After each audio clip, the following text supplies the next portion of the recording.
Love Matters. Welcome. This now Love Matters. Oh yeah, follow me as we join our host, Oma G.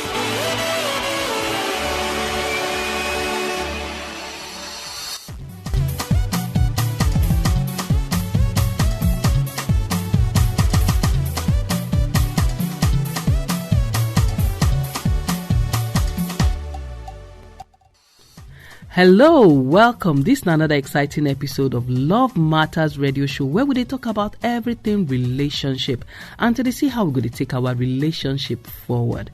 My name na Ihoma Gospel Womenazu, aka Omaji. Now me go be your host for today. How you dey? How you dey cope? How you dey enjoy this weather? The weather cold, no be small. I hope say you dey show love. I hope say you dey get love in return. Yes, I'm very excited about today's topic. We get very exciting topic to talk about today, and that one now about our mother-in-laws. You get mother-in-law for your life as a man or as a woman. How your relationship with your mother-in-law, if they sour, abi you just dey build them, abi you don't scatter finish.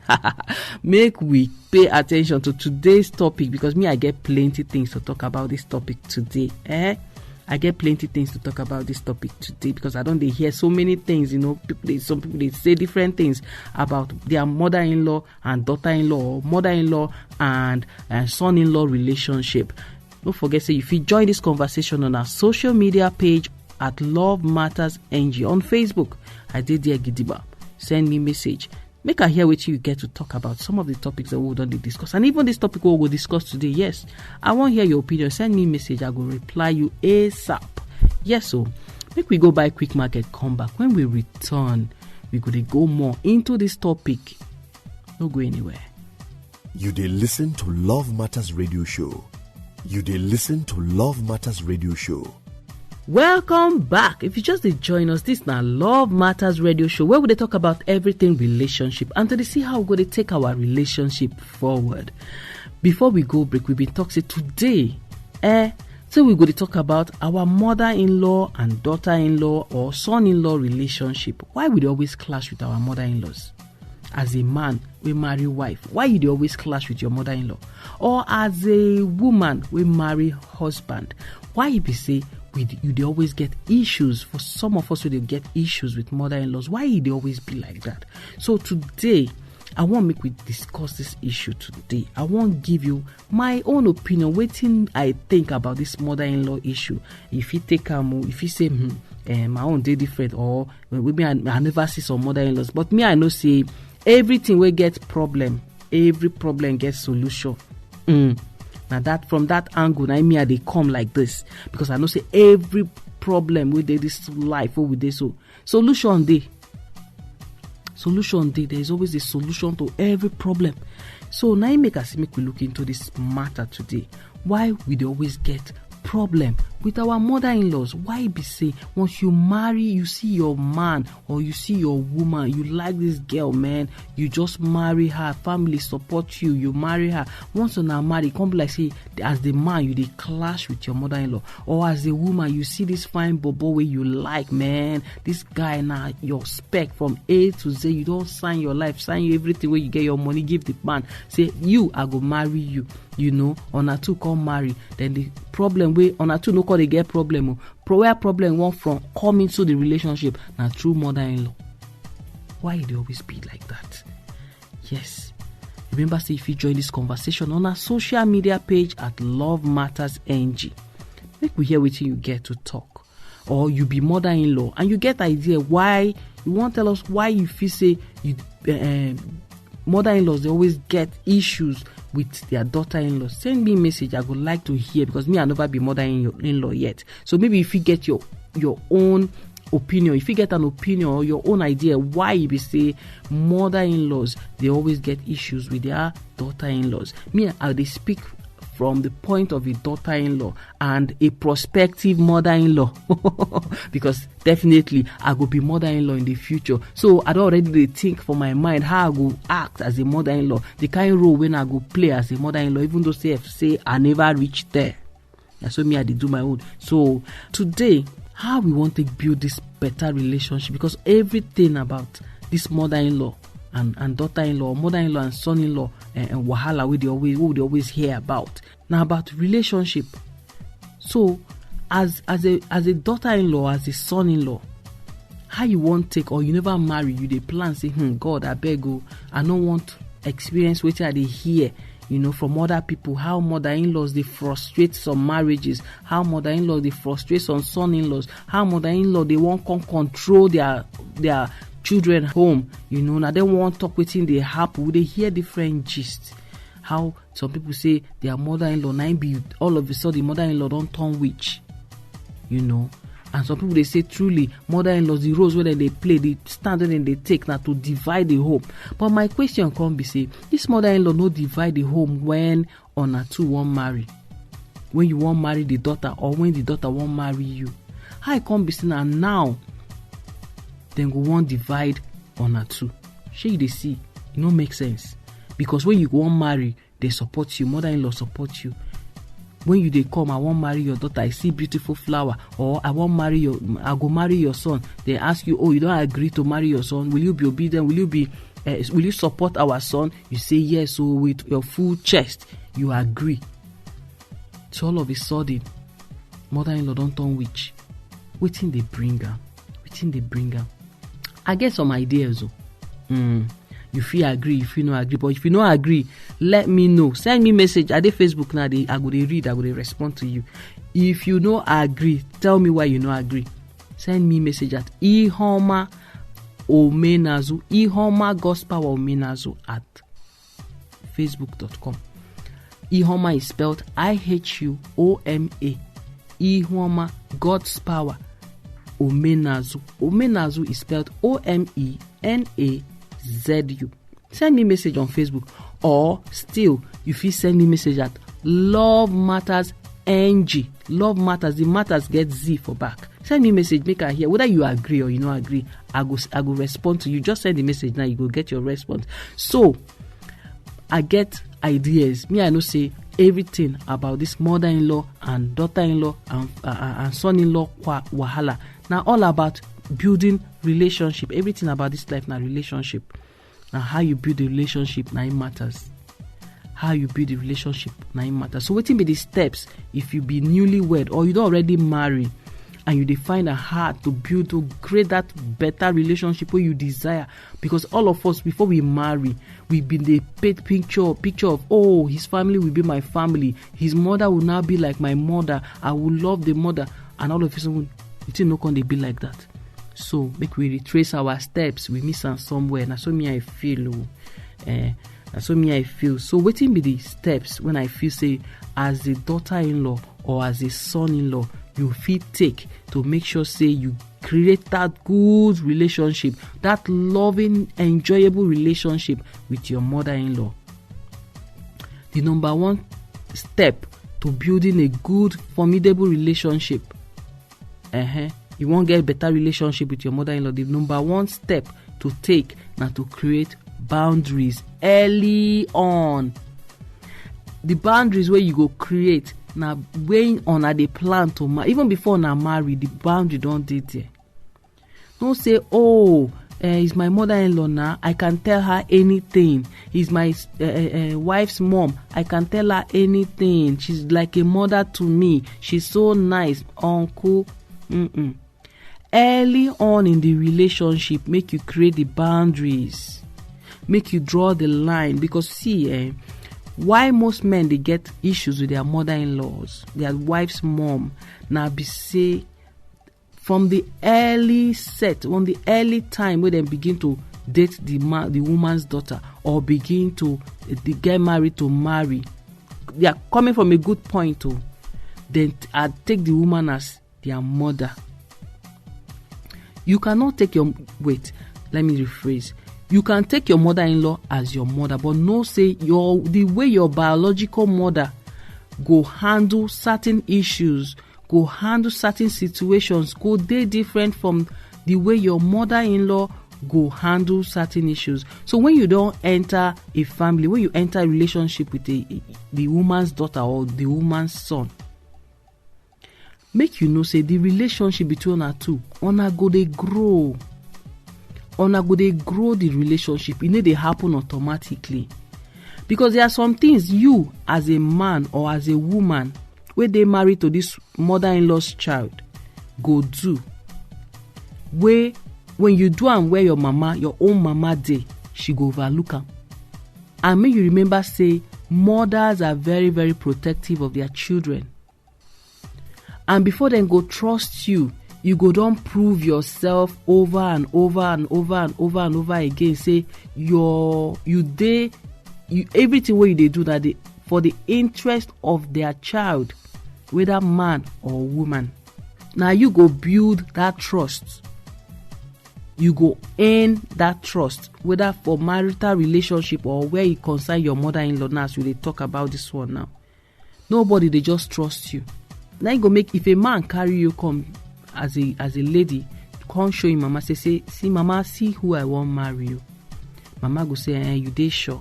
Mama go begin to scrutinize you. You go say, but this woman no like me. Or for some of them, they go fit cover their insecurities. They go fit cover the fear where they engage. You say this one go fit take care of my son. You say this one go fit take care of my daughter. Which kind of person him be? Then some of them they fit hide, and some of them they fit hide them.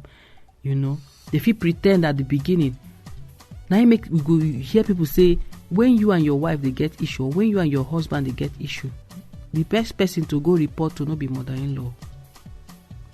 You can report to your church counselor. You can report to an elderly person in the family, even the family self. Person we no be biological mother or father is always better, because when you go report to your mother-in-law or report to the wife's mom or your husband's mom, sentiments must dey, because that trust still never fit dey there finish.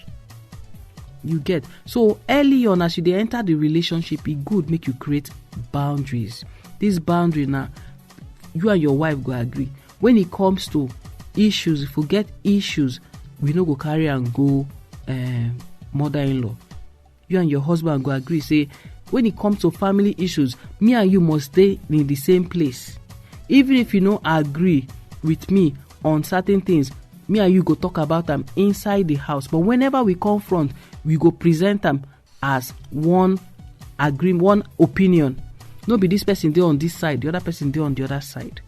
You get? So the second step to building a better relationship with your mother-in-law, now to be a positive influence as you dey enter that family where you dey marry, where you dey married into. Which role you don't choose to play? You choose to play the role of a peacemaker, or you choose to play the role of a helper, or you choose to play the role of a daughter, or you choose to play the role of an advisor. You must find a place in that family to play a role. You choose to play the role of a giver. Any capacity where you know say you go function very well inside that family, where they go feel your impact positively, you need to know the place and play that role very well. You be a change agent, you need to find where your place of influence dey inside that family, whether as a man or as a woman. Where be your place of influence inside that family where you dey enter? Remember, you know they go play the role of a daughter, you know they go play the role of a son. That one, no, you no fit be son automatically, but you can be an influencer inside that family. No try to be son, no try to be daughter. May she take me as her daughter, may she take me as her. So you can never be the daughter, but you can be an addition to the family in your own capacity. So find that place where you be say inside that family, now you. If they need person go do like this, now you. If they need person go change this thing, now you. If they need person go fit do like this, now you. Not only you, then they go call. Number one, everybody for the family, now you then go call. So find that place and function very well there.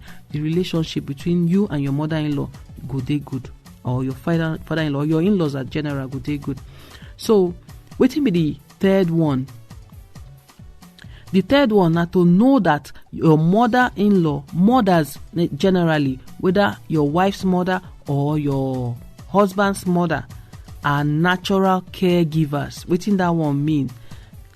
Naturally, God give them to protect their seeds, their children, protection, everything wey dem dey talk. Before dem go think of you, dem go think of their pikin first. Mothers are natural caregivers and not necessarily trying to compete with you.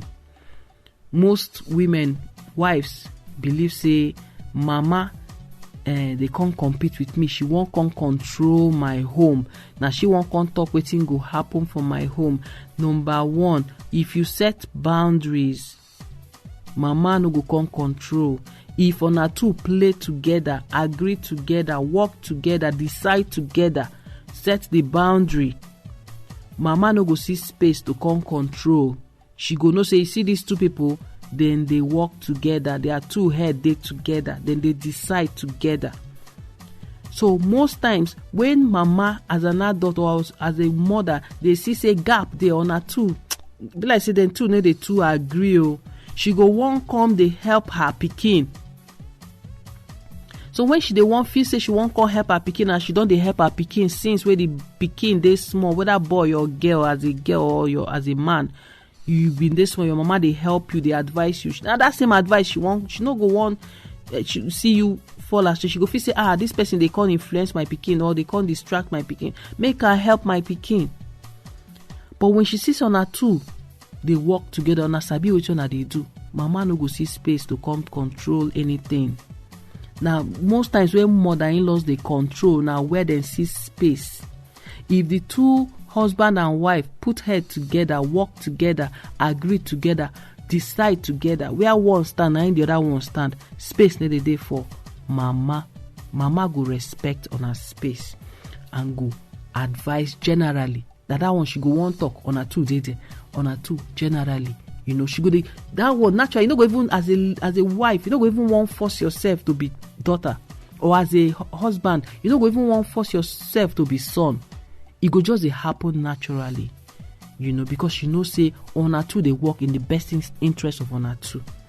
So make we go by quick market, come back. When we return, I go to mention the other 3 steps where we fit take to better our relationship with our mother-in-laws. No go anywhere. You dey listen to Love Matters Radio Show. You dey listen to Love Matters Radio Show. Welcome back. If you just join us, this now Love Matters Radio Show, where we dey talk about everything relationship and to see how we go to take our relationship forward. Before we go break, we be dey talk about how to better our relationship with our mother-in-laws. And I dey hear say some people they say, "Hey God, before I marry, make my mother-in-law die." Yo, God forbid. Which kind yeye prayer be that one? With people, human beings go they pray. I be you want make your mother die before they marry you? No, now. That will not be better prayer. So today I go to share some steps on how to make sure say we no clash with our mother-in-law, because mother-in-laws they work, they don't suffer. Most of them don't do so many things to make sure say their children they raise them right. As they don't raise their children right, now it good make them enjoy the fruit of their labor. Make them they enjoy, they watch their children, they born, they grow, they become who them pray make their children become. So go good make we they pray say our mother-in-laws go die. Make my mother-in-law know they are alive for when I want marry. That one na devilish prayer. So what be the steps to help us build better relationship with our mother-in-laws, whether as a man or as a woman? Before we go break, I be mention about 3 steps. The first one I been talk say it good make we create boundaries early on. Create boundaries. No force yourself to be pikin early. No force yourself to be son-in-law early. Just make you and your wife or your husband make una two agree.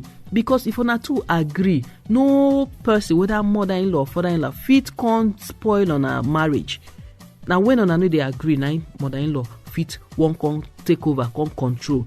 The second one when I be mentioned, I say make you be a positive influence. As you they marry your wife, as you they marry your husband, you they enter that new family. It good make you find a place where you go fit they influence that family positively. Wetin I mean, make you find wetin you go sabi do well. Whether you be advisor, whether you be giver, abi you be prayer warrior. Make them know you say now this thing now you they bring into this family. Since you come this family now like this, you don't they impact this family. Then the third one when I been mentioned, I been talk say our mother-in-laws, they know they compete with us, so they just want care for us. They just be naturally caregivers and not necessarily trying to compete with anybody. They believe say we still be their pikin. So most times when they want come, be like say they want come control, not be control. Now just that motherly instinct that they work. That's the way they do things to protect, to preserve and nurture and care for their children. Now they still want to. So when you have that understanding, it will help you. Then the fourth one when I go they mention, now make we dey respectful. So because some people know they respect their mother-in-laws. Oh. Some men need to respect their mother-in-laws. Some women need to respect their mother-in-laws. They need to respect their mother-in-laws. They no say the man where they married today, the woman where they married today. Now the mother-in-law now raise her, now sacrifice, now do everything, now raise him, now pay the bills, now wake up when they sick. You know, the woman don't pay her price. So the least thing where they expected of you not to respect. If you want as a man or as a woman, make them respect you in old age. Make you pay the respect forward.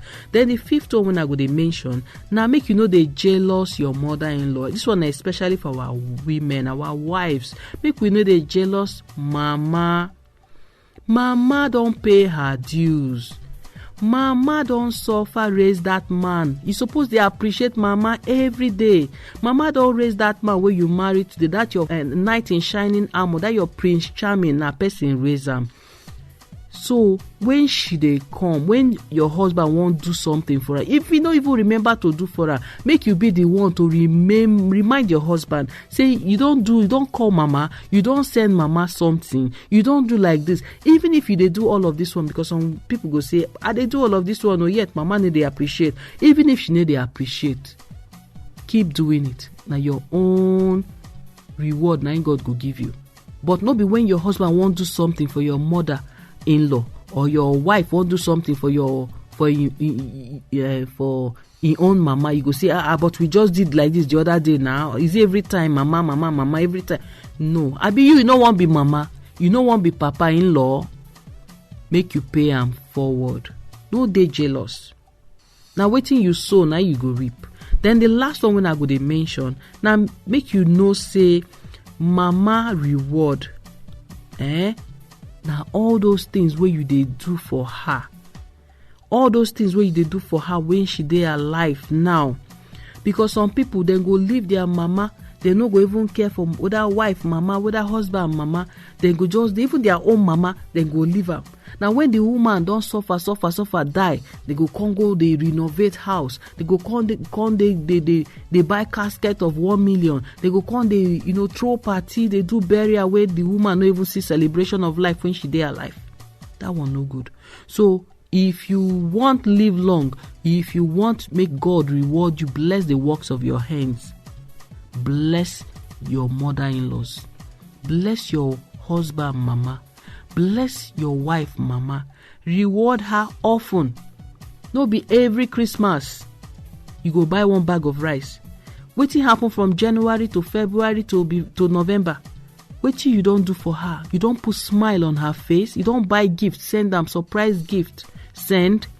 We dey take some of these things for granted, forgetting say this woman, I dey talk about mother-in-laws now, because some people now when they don't marry the woman pikin, after the woman don't suffer raise finish, they call the woman witch wey no chop her own children, we send her children to the best school. Now where the woman can turn witch, it no good. Make we dey show our mother-in-laws love and see how they go transform. Even if she need to show back the love, show and love. Nobody way love conquers all things. Love conquers all evil. Now here we go draw the curtain for today. Until next time, make you dey show love. Bye bye. Fact, me I don't know where to start. Me I know fit solve the mass. It dey blow my